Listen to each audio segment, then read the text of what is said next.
I'm from Hong Kong and I'm a chartered psychologist in Hong Kong. My research was on workplace stress. The research was actually twofold. One was to introduce a practical assessment to assess the workplace stress of employees in a big corporation.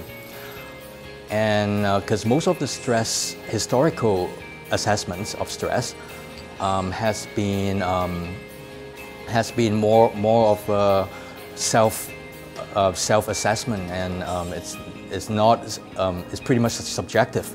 So my research was to introduce a objective measurement of stress, and the second fold was to see the correlates between the stresses of workplace employees and the heart rate variability of the employees. And heart rate variability is the beat-to-beat heart rhythms that's always changing, and the difference between each heartbeat difference. In other words, the more variance there are, the healthier the employee. What I like about Carl Seldon is the one-to-one mentorship, and it's so much different from the traditional way of education. Because previously I was in another American university, and it was so tiring. After work, I have to, rush to the faculty, and I'm so tired to absorb more information.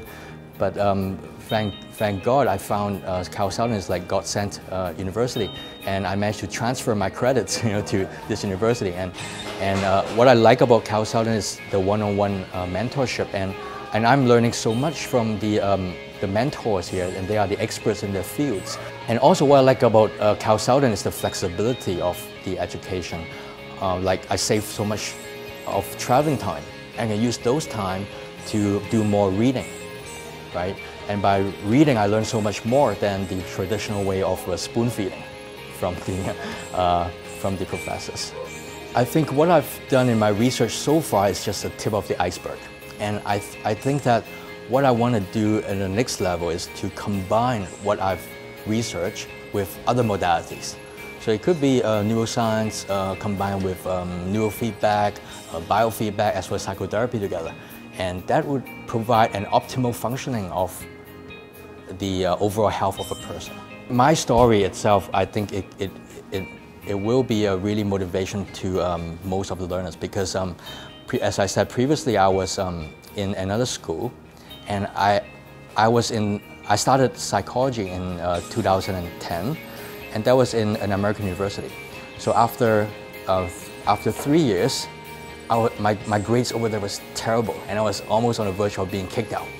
But I managed to transfer the credits to California Southern University, and that time I literally had to restart.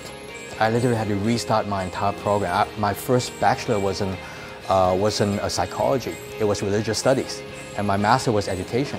So, having these two degrees, I had to literally restart everything. I have to do the bridging courses right from scratch, and I think I was totally devastated. I had to reset everything, but for me, I focused so much on the finishing line, and I think it really takes a huge amount of grit, to finish the race, right? And we shouldn't be focusing on the small little assignments or the courses. Focus on the finishing line, and I think for a doctoral project, we just gotta just pour out your passion, and just do it with all your heart, with all your soul, and I'm sure the results will follow.